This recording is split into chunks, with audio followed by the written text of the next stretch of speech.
Hello दोस्तों, मैं सौरभ हार्दिक स्वागत करता हूं आप सभी का आपके अपने परिवार द सॉल्यूशन इंस्टीट्यूट पे।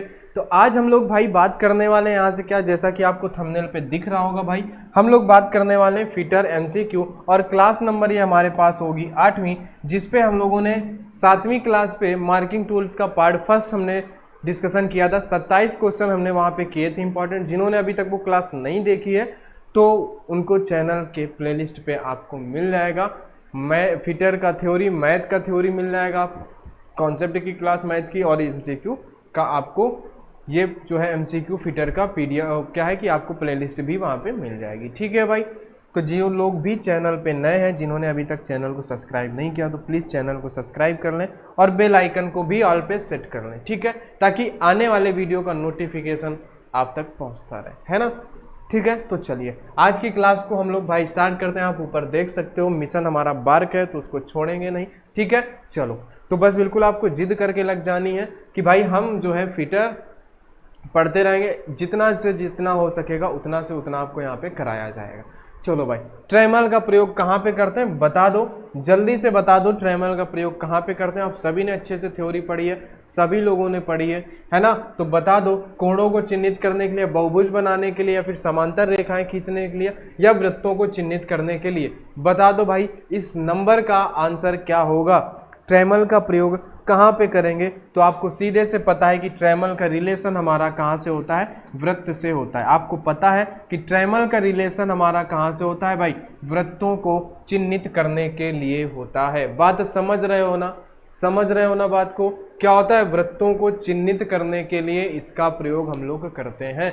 ठीक है, समझ गए बात को? ट्रेमल का सीधा संबंध वृत्त से होता है।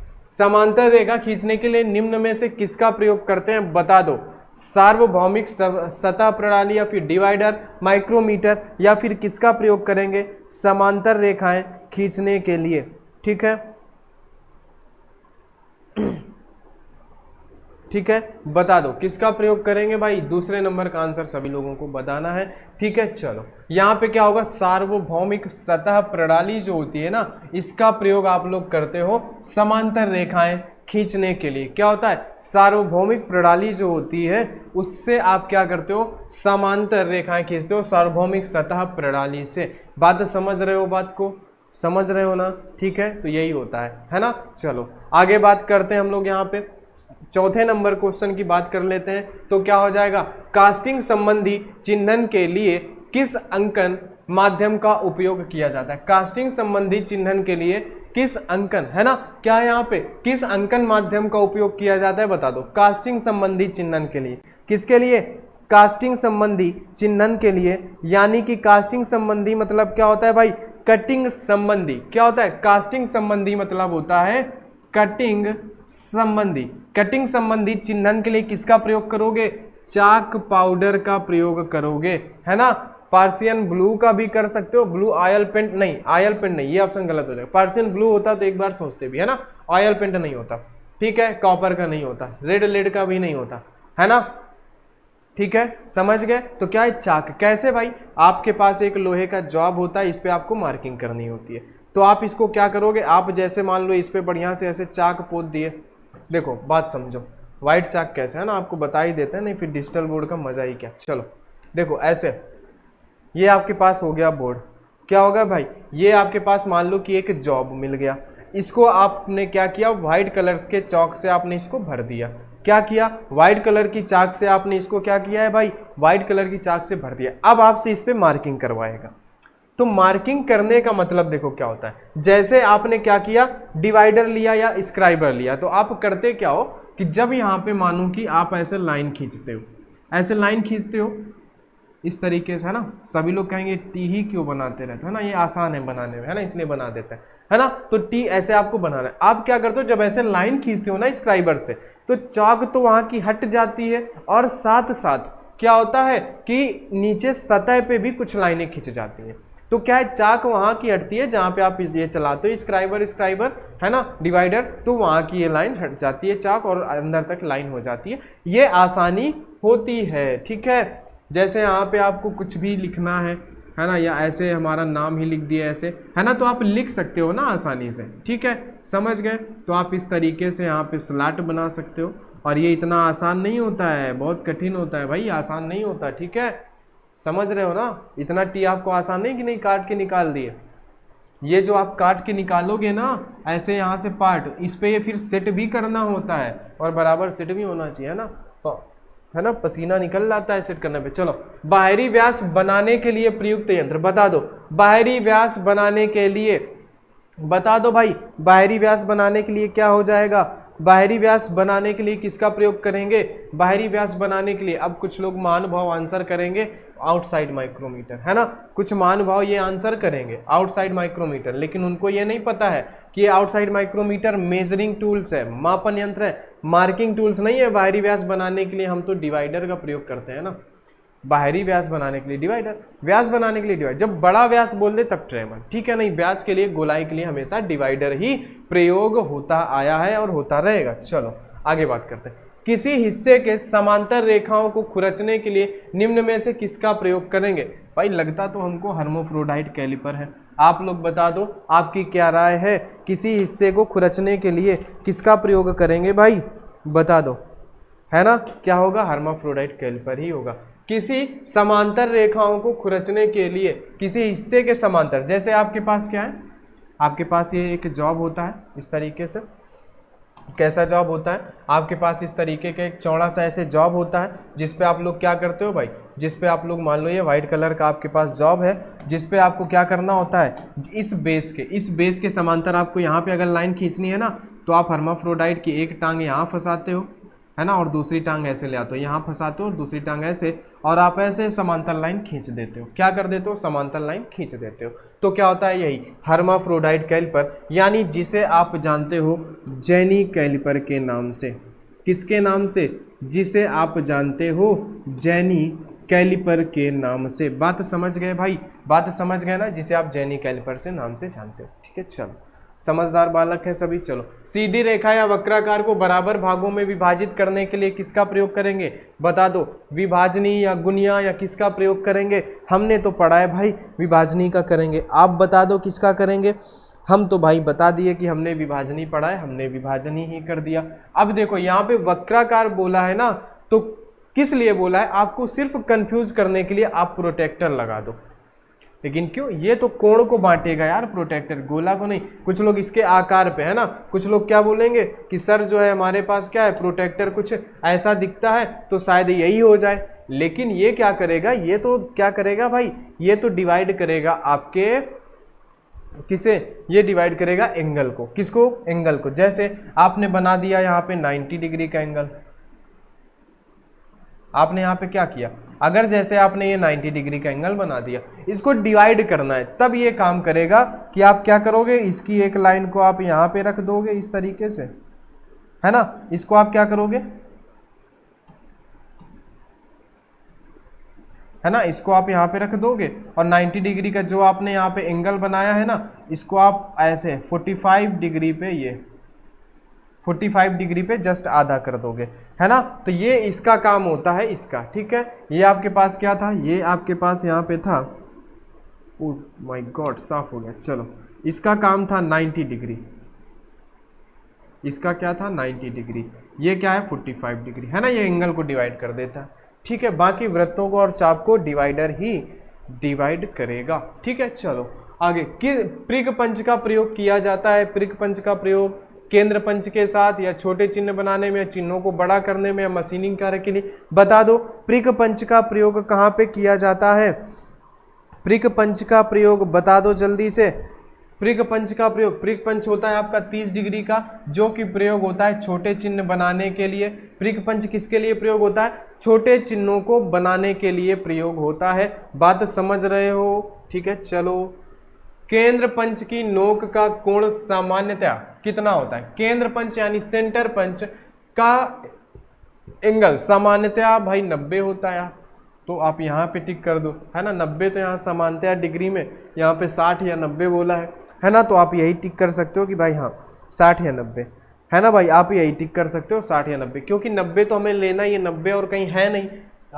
केंद्र पंच यानी जिसका मतलब होता है सेंटर पंच, केंद्र पंच मतलब जिसका मतलब होता है सेंटर पंच, और जिसका मतलब होता है 90 डिग्री का एंगल क्या होता है भाई, जिसका मतलब होता है 90 डिग्री का एंगल। बात समझ गए ना, हाँ समझने वाले समझ गए। चलो आगे, डॉट पंच का उपयोग किसके लिए किया जाता है, डॉट पंच, ब्रिक पंच के बाद डॉट पंच।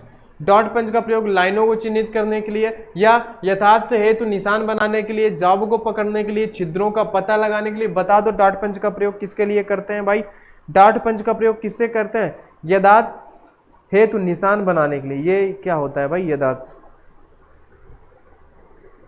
है ना, याददाश्त है। अच्छा याददाश्त लिखा है यार, पढ़ भी नहीं पा रहे हिंदी, है ना, याददाश्त है तो निशान बनाना, है ना, याददाश्त कमजोर हो रही है, पढ़ भी नहीं पा रहे शुद्ध हिंदी, है ना। कुछ लोग बोलेंगे सर हिंदी नहीं पढ़ पाते, ऐसा नहीं, हिंदी पढ़ लेते हैं, लेकिन है ना नज़र क्या थी, ऑप्शन ढूंढने में थी, इसलिए याददाश्त कहीं और थी, इसलिए याददाश्त को गलत पढ़ दी, है ना, याददाश्त कहीं और थी। ठीक है चलो, तो आगे अब हम लोग बात करते हैं भाई, याददाश्त है तो निशान लगाने के लिए कि भाई हमें इस तरीके से जाना है और इस तरीके से टी हमें बनाना है ना, याददाश्त के लिए, है ना। कुछ लोग बोलेंगे टी के पीछे पड़ गए, है ना, कुछ लोग बोलेंगे टी के पीछे पड़ गए, कुछ लोग गलत मतलब भी निकाल के रख लिए होंगे टी का। चलो ऐसा कुछ नहीं, चलो आगे बात करते हैं। चलो भाई क्या है हमारे पास, केंद्र छिद्रक का बिंदु कोण कितना होता है, केंद्र छिद्रक का यानी सेंटर पंच का एंगल 90 डिग्री, है ना, क्या होता है 90 डिग्री। ठीक है, ये बिल्कुल लॉक कर दिया जाए क्योंकि बिल्कुल 100% सही है। चलो 11वें, मार्किंग टेबल को किसके द्वारा बनाया जाता है, बता दो। मार्किंग टेबल को कंक्रीट, एल्यूमिनियम, ग्रेनाइट, क्या इन सभी के द्वारा बनाया जाता है क्या मार्किंग टेबल को, बता दो कौन सा ऑप्शन सही होगा मार्किंग टेबल, है ना। यहाँ पे तो भाई मार्किंग टेबल बनाई किसकी जाती है, बता दो, बता दो भाई मार्किंग टेबल किसकी बनाई जाती है यार, बता दो मार्किंग टेबल किसकी बनाई जाती है। मार्किंग टेबल जो आपकी बनाई जाती है वो बनाई जाती है ग्रेनाइट की, किसकी, ग्रेनाइट की, और किसकी भाई, शीशे की, ग्रेनाइट की भी और शीशे की भी बनाई जाती है। एक मेटल और होता है वो याद नहीं आ रहा, उसकी भी बनाई जाती है ना, एक मेटल और होता है ना, ग्रेनाइट होता है, शीशा होता है, एक मेटल और होता है, याद आएगा भी बता दिया जाएगा। ठीक है चलो आगे, अंकन चाकू का प्रयोग बताएं, अंकन चाकू, अंकन चाकू का प्रयोग क्या होगा भाई, बता दो अंकन चाकू का प्रयोग भाई, अंकन चाकू है ना, मार्किंग नाइफ का प्रयोग क्या होगा, अंकन चाकू का प्रयोग क्या होगा भाई, मात्रा अंकन के लिए या मात्र अंकन के लिए, या फिर अंकन एवं खुरचने हैं तो, या फिर मात्र खुरचने के लिए। देखो यहाँ पे दोनों के लिए प्रयोग होगा, है ना, अंकन के लिए भी कर सकते हो, जैसे स्क्राइबर है ना, स्क्राइबर से आप लाइन भी खींच सकते हो, उसको खुरच भी सकते हो, है ना, सभी काम कर सकते हो, एक तीर से दो निशान, वही चीज़ यहाँ पे भी है, अंकन एवं खुरचने दोनों के लिए करते हैं। ठीक है समझ में आ गया, बहुत अच्छे। चलो आगे, आगे बात करते हैं, आगे बढ़ जाओ भाई। चलो आगे बात करते हैं कि व्हाइट लेड पाउडर को तारपीन के तेल में घोलकर मिलाया जाता है, जिससे क्या बनता है भाई, बता दो। बहुत ही सिंपल है, आज सुबह ही हम लोगों ने पढ़ा है, जिससे पार्शियन ब्लू बनता है, क्या, जिससे क्या बनता है बता दो, जिससे पार्शियन ब्लू बनता है ना। तारपीन के तेल में अगर हम लोग क्या करते हैं, ये जो है व्हाइट लेड पाउडर मिलाते हैं तो हमारे पास क्या बनता है, हमारे पास मार्किंग मीडिया आज ही हमने पढ़ी है, पार्शियन ब्लू बनता है ना। देखो जो हमने आज पढ़ा है सीधे वहीं से क्वेश्चन फंस रहे हैं। ठीक है चलो आगे, निम्न में से कौन मार्किंग मीडिया नहीं है, बता दो, बता दो भाई क्या है जो इसमें मार्किंग मीडिया नहीं है। ब्लैक पॉलिश जो है ये मार्किंग मीडिया नहीं, इसको हटा दो यहाँ से, ब्लैक पॉलिश जो है हमारे पास मार्किंग मीडिया नहीं है। सी नंबर हमारा करेक्ट हो जाएगा। ठीक है, पॉलिश, ब्लैक पॉलिश नहीं है। हम लोग कॉपर सल्फेट पढ़े हैं, जिसे हम लोग क्या बोलते हैं, तूतिया भी बोलते हैं, व्हाइट वाश भी पढ़े, व्हाइट चौक भी पढ़े, लेआउट डाई भी पढ़े हैं। ठीक है समझ रहे हो। चलो आगे, इस तरह से हमें क्वेश्चन करने हैं। ठीक है, सरफेस प्लेट किस आकृति में नहीं होती है, सरफेस प्लेट भाई त्रिभुजाकार आकृति में नहीं होती है ना, आपके आयत की आकार की मिल जाएगी, वृत्त के आकार की मिल जाएगी, लेकिन क्या ऐसे मिलेगी, इसमें कौन सी मार्किंग करोगे भाई तुम बैठ के, इसमें कौन सी मार्किंग कर लोगे, कुछ नहीं करोगे ना, इसलिए त्रिभुज के आकार की नहीं होती है। ठीक है समझ रहे हो बात को। चलो आगे, आगे आगे आगे हम लोग क्या बात करेंगे, आगे ट्रेमल एक प्रकार का क्या है, ट्रेमल एक प्रकार का हमारे पास क्या है, मार्किंग टूल है। क्या है, मार्किंग टूल है। सिंपल क्वेश्चन है, आप देखते ही लगा सकते हो। ट्रेमल एक प्रकार का क्या है, ट्रेमल एक प्रकार का मार्किंग टूल है ना। या तो आप यहाँ पे कह सकते हो मार्किंग टूल के साथ साथ एक ऑप्शन और हमें मिल रहा है जिसे आप बहुउपयोगी भी कह सकते हो। क्यों, क्योंकि ये क्या होता है, मार्किंग के काम भी आता है और वृत्त बनाने के काम भी आता है ना, मार्किंग के काम भी आता है, वृत्त बनाने के काम भी आता है। आगे हम लोग यहाँ से बात करते हैं, पिन पंच का प्रयोग करते हैं, बता दो पिन पंच का प्रयोग करते हैं भाई डावेल अथवा टॉप क्या है टेपर पिन को बाहर निकालने के लिए, है ना, डावेल अथवा टेपर पिन को बाहर निकालने के, शायद आगे वाले में भी क्वेश्चन हमने पढ़ा था, पार्ट नंबर फर्स्ट में भी हमने पढ़ा था। ठीक है, चलो आगे, मार्किंग ऑफ टेबल की सतह पर क्या है, इंग्रेव्ड लाइन। इंग्रेव्ड लाइन का उद्देश्य क्या होता है, मार्किंग ऑफ टेबल की सतह पर इंग्रेव्ड लाइन का मतलब क्या होता है, बता दो इंग्रेव्ड लाइन का मतलब क्या होता है। ठीक है, मार्किंग ऑफ टेबल पर इंग्रेव्ड लाइन क्या होता है, जॉब की सेटिंग्स के लिए, जॉब की सेटिंग करने के लिए आप वहां पे इंग्रेव्ड लाइनें बनी होती हैं। ठीक है, चलो आगे बात करते हैं कि ट्रेमल के बीम की लंबाई भाई 150 mm से 500 mm आपको बताई गई थी, सेंटीमीटर में लिखे तो 15 सेंटीमीटर से 50 सेंटीमीटर ये होना चाहिए आपका यहाँ पे करेक्ट आंसर। क्या होगा भाई, ये होगा आपका करेक्ट आंसर। ठीक है, समझ रहे हो। चलो आगे बात करते हैं 20वें नंबर पे, ढलाई की हुई फोर्ज की गई सतह पर किस मार्किंग मीडिया का प्रयोग करते हैं भाई, चाक पाउडर। ढलाई अथवा फोर्जिंग की गई हुई सतह पर किसका प्रयोग करेंगे, ढलाई अथवा फोर्जिंग की गई हुई सतह पर हम लोग प्रयोग करेंगे चाक का, आपको बताया गया था सुबह सुबह, है ना। चलो आगे बात करते हैं, आगे क्या, सरफेस गेज से लाइन स्क्राइब करते समय स्क्राइबर के पॉइंट और जॉब सतह के बीच का कोण कितना रखना चाहिए, 30 से 35। ये आपको नोट करके लिखवाया गया था, है ना, स्क्राइबर में नोट करके लिखवाया गया था। और मार्किंग करते समय दिशा किधर होनी चाहिए, अपनी तरफ होनी चाहिए, है ना। मार्किंग करते समय, मार्किंग के समय स्क्राइबर की दिशा क्या होनी चाहिए, स्क्राइबर की दिशा अपनी तरफ होनी चाहिए। किधर होनी चाहिए भाई, अपनी तरफ होनी चाहिए। क्या होनी चाहिए, अपनी तरफ होनी चाहिए। समझ रहे हो बात को, अपनी तरफ होनी चाहिए। ये आपको चिल्ला के बताया गया था। ठीक है, समझ रहे हो, नोट बताया गया था और वहीं से क्वेश्चन डायरेक्ट आया हुआ है प्रीवियस ईयर पे, है ना। ट्रायंगुलर क्या है यहाँ पे, स्क्रैपर के कटिंग एज कैसे होते हैं, ट्रायंगुलर स्क्रैपर के भाई बता दो कटिंग एज कैसे होते हैं, ट्रायंगुलर स्क्रैपर के कटिंग कोण कैसे होते हैं भाई, त्रिभुजाकार स्क्रैपर के कोण कैसे होते हैं भाई। स्क्रैपर के कटिंग एज जो होते हैं ना वो 55 से 60 अंश के होते हैं। कितने, 55 से 60 अंश के होते हैं। ट्रायंगुलर यानी त्रिभुजाकार स्क्रैपर, है ना। अभी हमने स्क्रैपर नहीं पढ़ा है, पढ़ेंगे। ठीक है, चलो आगे हम लोग बात करते हैं निम्न में से पुल टाइप स्क्रैपर, है ना। स्क्रैपर तो अभी हमने नहीं पढ़ा यार, चलो पढ़ लेते हैं, क्वेश्चन आ गए हैं तो टाइप हो गए हैं तो, है ना। पुल टाइप स्क्रैपर क्या हो जाएगा भाई, पुल टाइप स्क्रैपर क्या होता है भाई, पुल टाइप स्क्रैपर होता है हुक स्क्रैपर। पुल टाइप स्क्रैपर को हम लोग क्या बोलते हैं भाई, पुल टाइप को बोलते हैं हम लोग हुक स्क्रैपर।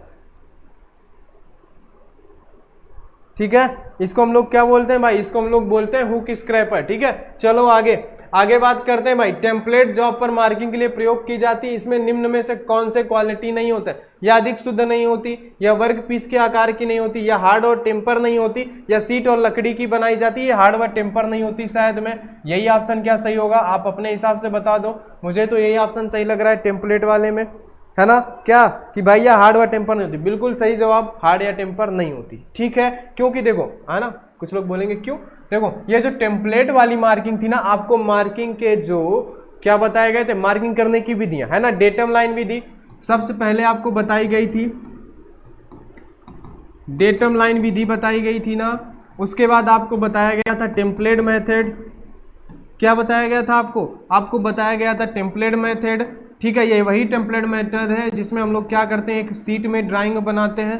सीट में क्या बनाते हैं, सीट में ड्राइंग बनाते हैं, है ना। ड्राइंग की मीनिंग आप सही लिख लेना, जगह नहीं है ना। ड्राइंग बनाते हैं जिससे क्या करते हैं, उस ड्राइंग को काट के जॉब के ऊपर रख के मार्किंग करते हैं, और इसका प्रयोग अत्यधिक उत्पादन के लिए किया जाता था। थर्ड नंबर हमारे पास क्या था यार, डेटम लाइन थी, हमारे पास टेम्पलेट था, उसके बाद क्या था हमारे पास, एक था हमारे पास सेंटर लाइन, है ना। क्या था भाई, सेंटर लाइन मेथड। क्या था हमारे पास, सेंटर लाइन। एक्चुअली ये फर्स्ट था, ये थर्ड था। ठीक है ना, जस्ट अपोजिट हो गया, कोई दिक्कत नहीं है, वही चीज़ है। चलो स्क्रैपर का प्रयोग कहाँ किया जाता है? चिपिंग के लिए, फाइलिंग के लिए, ड्रिलिंग के लिए, खुरचने के लिए। स्क्रैपर का प्रयोग खुरचने के लिए। किसके लिए स्क्रैपर का प्रयोग होता है? खुरचने के लिए। ऑप्शन नंबर आपका डी सही हो जाएगा। क्या सही हो जाएगा? ऑप्शन नंबर आपका डी सही हो जाएगा। स्क्रैपर का प्रयोग हमेशा खुरचने के लिए करते हैं। जैसे आप बढ़ई के पास जाओगे ना, वो लकड़ी का एक हल्का हल्का भाग खिरचता रहता है, वही होता है स्क्रैपर। क्या होता है? स्क्रैपर। ठीक है, चलो आगे बात करते हैं 26 नंबर पे। ट्राई स्क्वायर का प्रयोग कहाँ किया जाता है? 90 अंश के कोण को जांचने के लिए। अगर ये क्वेश्चन किसी का गलत हुआ तो बहुत मार खाओगे, है ना। चलो आगे 27 नंबर। सरफेस प्लेट किसका बना होता है? सरफेस प्लेट बता दो। ग्रे कास्ट आयरन या उच्च कार्बन युक्त किसका बना होता है? सरफेस प्लेट जो है किसका बना होता है, बता दो। सरफेस प्लेट किसका बना होता है? सरफेस प्लेट बना होता है हमारे पास ग्रे कास्ट आयरन का। किसका बना होता है? सरफेस प्लेट बना होता है ग्रे कास्ट आयरन का। ठीक है, समझ गए बात को। तो ये हो गए हमारे पास यहाँ से 27 क्वेश्चन। ठीक है, समझ गए भाई। इस तरीके से थे हमारे पास मार्किंग टूल्स के एमसीक्यू क्वेश्चन, है ना। तो जो आपके एक दो टॉपिक बचे हुए हैं, है ना, जैसे कि हमारे पास क्या बचा हुआ है? स्क्रैपर बचा हुआ है, इसको हम लोग पढ़ेंगे। आपके पास सारे वीडियो आते रहेंगे, ठीक है, आपको परेशान नहीं होना। एमसीक्यू जैसे आप अगर क्लास के पहले देख रहे हो थ्योरी के, तो आप एक बार थ्योरी जाके उस टॉपिक की चेक कर सकते हो, पढ़ सकते हो। थ्योरी आप पढ़ते रहो, एमसीक्यू आप करते रहो, आपको एग्जाम तक ऐसा महसूस होगा कि नहीं हाँ हमने कुछ किया है। ठीक है, हमने कुछ किया है और किसी ने कुछ करवाया था हमसे जो हमने किया है। अगर आप बराबर से सही से करते रहोगे, है ना। आप थ्योरी की एक बुक ले लेना बढ़िया से, फीटर की, हरियंत की, और उसको क्या है टॉपिक वाइज उड़ा देना, बिल्कुल खत्म कर देना। और आपको अगर अच्छा स्कोर करना है तो यूथ कंपटीशन एमसीक्यू की बुक ले लेना, है ना। 700 से 800 में दोनों सी बढ़िया बुक हो जाएंगी और आप फीटर को बिल्कुल क्या है उड़ा दोगे, उड़ा के रख दोगे, है ना। क्वेश्चन बिल्कुल फाड़ दोगे। ठीक है, चलो तो आगे अब हम लोग बात करते हैं भाई। आज की क्लास में हमारा यहीं तक रहेगा। ठीक है, तो जिन्होंने अभी तक चैनल को सब्सक्राइब नहीं किया भाई, चैनल को जरूर सब्सक्राइब कर लेना, और क्लास अगर अच्छी लगी है तो वीडियो को लाइक कर देना। तो चलिए दोस्त, आज के वीडियो में यहीं तक, आगे हम लोग मिलेंगे नेक्स्ट वीडियो पे। तब तक के लिए सभी का बहुत बहुत धन्यवाद। ठीक है, चलो।